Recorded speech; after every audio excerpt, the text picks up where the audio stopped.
ರತ್ನಗಿರಿ ಜಿಲ್ಲೆ ರಾಜಾಪುರ ತಾಲೂಕು ಕಶೇಳಿ ಅಂತೇಳಿ ಒಂದು ಊರೈತಿ. ಅಲ್ಲೇ ದೇವಗಳಿ ಅನ್ನುವಂಥ ಒಂದು ಬೀಚ್ ಐತಿ. ಅದನ್ನು ಎಕ್ಸ್ಪ್ಲೋರ್ ಮಾಡಕ್ಕೆ ಹೋಗೋನು. ಈಗ ನೋಡ್ರಿ ರಾಜಾಪುರ ಎಂಟರ್ ಆದ್ವಿ. ಎಂಟರ್ ಆಗ್ತಿದ್ದಂಗೆ ಇಲ್ಲಿ ಬಾಜುಕ್ ಒಂದು ಗೌರ್ಮೆಂಟ್ ಸ್ಕೂಲ್ ಕಾಣಿಸ್ತೈತಿ. One of the oldest government school ಇದೆ. ಭಾಳ ನೀಟ್ ಐತಿ. ಇದನ್ನು ನೋಡಿ ನನಗೂ ನಾಸ್ಟಾಲ್ಜಿಕ್ ಫೀಲ್ ಆಯ್ತು, ಯಾಕಂದ್ರೆ ನಾನು ಗೌರ್ಮೆಂಟ್ ಸ್ಕೂಲ್ ಸ್ಟೂಡೆಂಟನ. ಮುಂದೆ ಹೋಗ್ತಿದ್ದಂಗೆ ನಂಗೊಂದು ಕೋಕಮ್ ಗಿಡ ಸಿಕ್ತು. ಇವ ನೋಡ್ರಿ ಕೋಕಮ್ ಕಾಯಿ, ಸೋಲ್ ಕಡಿ ಕೋಕಮ್ ಶರ್ಬತ್ ಎಲ್ಲ ಮಾಡ್ತೇವಲ್ಲ, ಈ ಕಾಯಿ ಬರ್ತಾವ. ಇದ್ರ ತೊಗಟಿ ಸೋಲೋದು ಒಣಗಿಸಿ ಅದನ್ನು ಪ್ರಿಸರ್ವ್ ಮಾಡಿ ಯೂಸ್ ಮಾಡ್ತಾರೆ. ಇದನ್ನು ಅಡುಗೆಗೆ ಹಾಕೋಕ್ಕೂ ಯೂಸ್ ಮಾಡ್ತಾರೆ. ಮೋಸ್ಟ್ಲಿ ಎಲ್ಲರಿಗೂ ಗೊತ್ತಿರ್ತೈತಿ ಇದು. ಸೊ ಹಂಗೆ ಜರ್ನಿ ಕಂಟಿನ್ಯೂ ಮಾಡಕತ್ತೀವಿ. ಮಾಡ್ತಿದ್ದಂಗೆ ಮುಂದೆ ಹೋದಂಗೆ ನಾವು ಹಳ್ಳ್ಯಾಗ ಎಂಟ್ರ್ ಆಗ್ತೀವಿ. ರೋಡ್ ಸ್ವಲ್ಪ ನ್ಯಾರೋ ಆಗ್ತೈತಿ, ರೋಡ್ ಕಚ್ಚಾನೂ ಐತಿ. ಬಟ್ ಎಷ್ಟು ಬೀಚಿಗೆ ಸಮೀಪ ಹೋಗ್ತೇವಲ್ಲ ಅಷ್ಟು ನಮಗೆ ನೇಚರಿಗೆ ಕ್ಲೋಸ್ ಹೋದಂಗೆ ಡೆಫಿನೆಟ್ಲಿ ಫೀಲ್ ಬರ್ತೈತಿ. ಸೊ ಈಗ ನಾವು ಬಂದೇವಿ ಬೀಚ್ ಕಡೆ. ಬೀಚ್ ಇದು ನೋಡ್ರಿ, ಪಾರ್ಕಿಂಗ್ ಎಷ್ಟು ನೀಟ್ ಆ್ಯಂಡ್ ಕ್ಲೀನ್ ಐತಿ. 4 ವೀಲರಿಗೆ 20 ರೂಪೀಸ್, 2 ವೀಲರಿಗೆ 10 ರೂಪೀಸ್ ಚಾರ್ಜ್ ಮಾಡ್ತಾರೆ ಅಷ್ಟೆ. ಇಲ್ಲೊಂದು ಬೆಸ್ಟ್ ಪಾಯಿಂಟ್ ಏನಂತಂದ್ರೆ ಎಲ್ಲ ಕಡೆನೂ ಡಸ್ಟ್ಬಿನ್ಗಳು ಇಟ್ಟಾರೆ. ಸೊ ಮಂದಿ ಅದೇ ಪ್ರಕಾರ ಈ ಡಸ್ಟ್ಬಿನ್ಗಳು ಯೂಸು ಮಾಡ್ಕೋತಾರೆ. ಹೀಗಾಗಿ ಸುತ್ತಮುತ್ತಿನ ಎಲ್ಲ ಏರಿಯಾನು ಭಾಳ ನೀಟ್ ಆ್ಯಂಡ್ ಕ್ಲೀನ್ ಐತಿ. ನೀವು ಬಂದ್ರೆ ಪ್ಲೀಸ್ ಈ ಡಸ್ಟ್ಬಿನ್ಗಳನ್ನ ಯೂಸ್ ಮಾಡ್ಕೊಳ್ಳಿ. ನೋಡ್ರಿ ಮ್ಯಾಲಿಂದ ಈ ಥರ ಕಾಣ್ತೈತಿ. ಸೊ ಇವ ಪಾಯಿಂಟ್ಸ್. ಇವ್ರ ನನ್ನ ಕ್ಲೋಸ್ ಫ್ರೆಂಡ, ನನ್ನ ಕ್ಲಾಸ್ಮೇಟ. ಇವ್ರ ಸನ್ ಸುಪುತ್ರ ನನ್ನ ಜೋಡಿ ಬಂದಾರ. ಹಾಯ್ ಹೇಳತ್ತಾರ. ಇವ್ರಿಗೆಲ್ಲರೂ ಹಾಯ್ ಹೇಳ್ರಿ. ಸೊ ಬಿಸಿಲು ಭಾಳ ಐತಿ. ಕೆಳಗೆ ಇಳಿದು ಬೀಚ್ ಕಡೆ ಹೋಗ್ಬೇಕು. ಇವರಿಬ್ಬರನ್ನೂ ಎಳ್ಕೊಂಡು ಹೋಗೋ ಜವಾಬ್ದಾರಿ ನಂದ. ಸೊ ಕೆಳಗೆ ಇಳಿದು ಹೋಗಾಕ ಸ್ವಲ್ಪ ಸ್ಟೆಪ್ಸ್ ಗತೆ ಮಾಡ್ಯಾರ. ಓಕೆ ಐತಿ. ಸ್ವಲ್ಪ ಹೆಣ್ಮಕ್ಳು ಸಣ್ಣ ಹುಡುಗರು ಇದ್ರೆ ಕೇರ್ಫುಲ್ ಆಗಿರಬೇಕು. ಅಂಥ ಪರಿ ಏನು ರಿಸ್ಕ್ ಇಲ್ಲ, ಹೋಗ್ಬೋದು. ಆಲ್ಮೋಸ್ಟ್ ಒಂದು 3 ರಿಂದ 4 ಫುಟಿಂದ ಪ್ಯಾಸೇಜ್ ರೆಡಿ ಮಾಡ್ಯಾರ ಇಳಿದು ಹೋಗ್ತಿದ್ದಂಗೆ ನಿಮ್ಗೆ ಬಿಸಿಲು ಭಾಳ ಐತಿ, ಬಾಯಾರಿಕೆ ಆಗ್ತತಿ ಅಂತಂದ್ರೆ ಇಲ್ಲೆಲ್ಲ ನಿಮ್ಗೆ ಶರ್ಬತ್, ಆಮೇಲೆ ಗೋಲಾ ಅಂತಿಂಥವು ಸ್ವಲ್ಪ ಕೂಲ್ ಡ್ರಿಂಕ್ಸ್ ಎಲ್ಲ ಸಿಗ್ತಾವೆ. ಏನು ಪ್ರಾಬ್ಲಮ್ ಇಲ್ಲ, ನೀರು ಸಿಗ್ತೈತಿ. ಸೊ ನಾವು ಇಲ್ಲೊಂದು ಕೆಳಗೆ ಕಾಕನ ಅಂಗಡಿ ಕಾಣತ್ತಲ್ಲ, ಒಂದು ಕಡೆ ಹೋಗಿ ಲಿಂಬು ಶರ್ಬತ್ ಆರ್ಡರ್ ಮಾಡೇ ಬಿಟ್ವಿ. ಲಿಂಬು ಶರ್ಬತ್ ಮಾಡೋತನ ಈ ಕಾಕಾಗ 1-2 ಕ್ವೆಶನ್ ಕೇಳಿದೆ.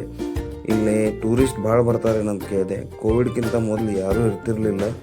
ಈಗ ಆಫ್ಟರ್ ಕೋವಿಡ್ ಬೀಚ್ ಭಾಳ ಫೇಮಸ್ ಆಗೈತಿ. ಇಲ್ಲಿ ಭಾಳ ಜನ ಬರ್ತಾರೆ ಅಂತ ಹೇಳಿದ.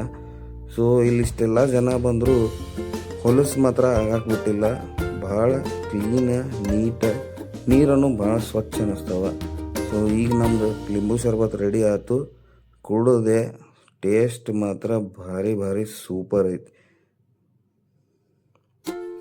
ಸೊ ಇದು ನೋಡ್ರಿ ಬೀಚಿದ್ದ ಲೆಫ್ಟ್ ಸೈಡಿನ ಕ್ಲಿಫ್. ಇಲ್ಲೊಂದು ಗುಹೆ ಐತಿ. ಈ ಗುಹೆದಾಗ ಊರವ್ರ ಕತೆ ಹೇಳೋದೇನಪ್ಪ ಅಂತಂದ್ರೆ, ಇಲ್ಲೊಂದು ಸೂರ್ಯದೇವನ ಮೂರ್ತಿ ಸಿಕ್ಕಿತ್ತಂತ. ಇದನ್ನು ಮೂರ್ತಿ ತೊಗೊಂಡು ಹೋಗಿ ಊರಾಗ ಒಂದು ಗುಡಿ ಕಟ್ಟಿ ಅಲ್ಲಿ ಪೂಜಾನೂ ಮಾಡ್ತಾರೆ. ಇದು ಎಷ್ಟು ಖರೆ ಎಷ್ಟು ಸುಳ್ಳು ಗೊತ್ತಿಲ್ಲ. ಈ ಊರಾಗಿನ ಮಂದಿ ಹೇಳೋ ಪ್ರಕಾರ ಇದು ಕತೆ. ಸೊ ಇಲ್ಲಿ ಬಂದು ನಿಂತ ಕೂಡಲೇ ನನಗಂತೂ ಫೋಟೋ ತೆಗಿಸ್ಕೋಬೇಕು ಅನ್ಸತ್ತಿತ್ತು. ಅದಕ್ಕೆ ಪೋಸ್ ಕೊಟ್ಟು ನಮ್ಮ ಮೇಡಮ್ ಫೋಟೋನು ತೆಗೆದ್ರು. ಇದು ಬೀಚಿನ ರೈಟ್ ಸೈಡಿಗೆ ಇರುವಂಥ ಕ್ಲಿಫ್. ಸೊ ಈ ರೈಟ್ ಸೈಡ್ದಿಂದ ಪೂರ್ತಿ 180 ಡಿಗ್ರಿ ವ್ಯೂ ತೋರಿಸ್ತೇನೆ ನಿಮ್ಗೆ. ಇದು ವ್ಯೂ ಪಾಯಿಂಟ್ ಕೆಳಗೆ ಬರುವಂಥ ಕ್ಲಿಫ್. ಇದು ಬೀಚಿನ ಲೆಫ್ಟ್ ಸೈಡಿಗೆ ಬರುವಂಥ ಕ್ಲಿಫ್.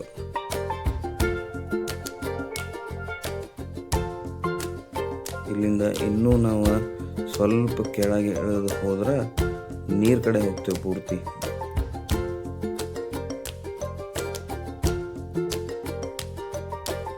ಸೊ ಫೈನಲಿ ನೀರು ಕಡೆ ಬಂದ್ವಿ. ವಿಂಡ್ ಜೋರೈತಿ, ಸ್ವಲ್ಪ ಟೈಡು ಹೈ ಐತಿ. ನೀರಿನ ಅಲೆಗಳೆಲ್ಲ ಬಂದು ಕಲ್ಲಿಗೆ ಅಪ್ಪಳಿಸತ್ತವ. ನೀರು ಮಸ್ತ್ ಸ್ಪ್ಲಾಶ್ ಆಗತೈತಿ. ನನಗಂತೂ ಭಾಳ ಖುಷಿ ಆಗತೈತಿ.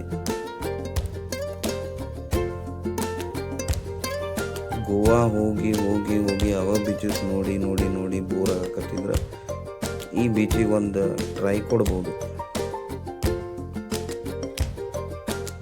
ಸೊ ಸ್ವಲ್ಪ ಬೇರೆ ಆ್ಯಂಗಲ್ಲೇ ನನಗೆ ಹೆಂಗೆ ಬಂದಂಗೆ ಎಲ್ಲ ಕವರ್ ಮಾಡೋಕ್ಕೆ ಟ್ರೈ ಮಾಡೀನಿ. ಹೋಪ್ ಇದು ಬೋರಿಂಗ್ ಆಗತ್ತಿಲ್ಲ. ನೀವೆಲ್ಲರೂ ಲೈಕ್ ಮಾಡ್ತೀರ ಅನ್ಕೊಳತ್ತೀನಿ. ಸ್ವಲ್ಪ ಫೋಟೋಸನ್ನು ಕ್ಲಿಕ್ ಮಾಡಿ ಹಾಕಿದ್ದೀನಿ.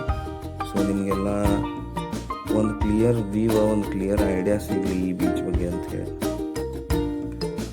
ಈ ಬೀಚ್ ಸುತ್ತಮುತ್ತಲು ರೆಸ್ಟೋರೆಂಟ್ಸ್, ಆಮೇಲೆ ಸ್ಟೇ ಮಾಡೋಕ್ಕೆ ಹೋಟೆಲ್ಸ್ ಅದು ಏನು ಅವೈಲೇಬಲ್ ಇಲ್ಲ. ಸೊ ಸೊ 1 ತಾಸು 2 ತಾಸು ಇಲ್ಲಿ ಸ್ಪೆಂಡ್ ಮಾಡಿ ಹೋಗುವಂಗೆ ಐಡಿಯಾ ಇದ್ರೆ ಓಕೆ.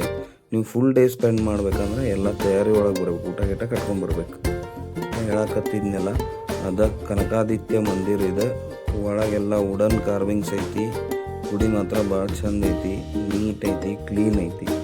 ಸೊ ಇದು ಗುಡಿ ಆಯ್ತು. ಇಲ್ಲೇ ಇನ್ನೊಂದು ಆನ್ ದ ವೇ ಮಹಾಕಾಳಿ ಮಂದಿರ ಐತಿ, ಅದು ಎಲ್ಲ ಭಾಳ ಚಂದ ಐತಿ. ಒಳಗೆ ಎಂಟರ್ ಆಗ್ತಿದ್ದಂಗೆ ನಿಮಗೆ ಮಹಾಕಾಳಿ, ಮಹಾಲಕ್ಷ್ಮಿ ಗುಡಿಗಳದಾವು. ಆಮೇಲೆ ಸ್ಕಲ್ಪ್ಚರ್ಸ್, ಮಹಾಭಾರತದ ಕಥೆ ಎಲ್ಲ ಸ್ಕಲ್ಪ್ಚರ್ಸ್ನಾಗ ಹಾಕಿ ಚಂದಂಗೆ ಡಿಸ್ಪ್ಲೇ ಮಾಡ್ಯಾರು. ಬಂದ ಕೂಡಲೇ ಭಾರಿ ಸಮಾಧಾನ ಅನಿಸ್ತೈತಿ. ಎಲ್ಲರೂ ಇಲ್ಲಿ ಬಂದ್ರೆ ಇವು 2 ಟೆಂಪಲ್ ಮಾತ್ರ ಮಿಸ್ ಮಾಡ್ಕೊಳಕ್ಕೆ ಹೋಗ್ಬೇಡ್ರಿ. ಸೊ ಅದೊಂದು ಬೀಚ್, ಇವು 2 ಟೆಂಪಲ್ ಇವತ್ತು ವಿಸಿಟ್ ಮಾಡಿದೆ. ಬೀಚು ಭಾಳ ಚಂದಿತ್ತು, ಟೆಂಪಲ್ಗಳೂ ಭಾಳ ಚಂದಿದ್ದು, ಭಾರಿ ಸಮಾಧಾನ ಅನಿಸಿತ್ತು ಮನಸ್ಸಿಗೆ. ಸೊ ನೆಕ್ಸ್ಟ್ ಟೈಮ್ ನೀವೇನ್ರ ಈ ಕಡೆ ರತ್ನಗಿರಿ ಸೈಡ್ ಬಂದ್ರೆ ಈ ಬೀಚ್ ಡೆಫಿನೆಟ್ಲಿ ವಿಸಿಟ್ ಮಾಡಿರಿ.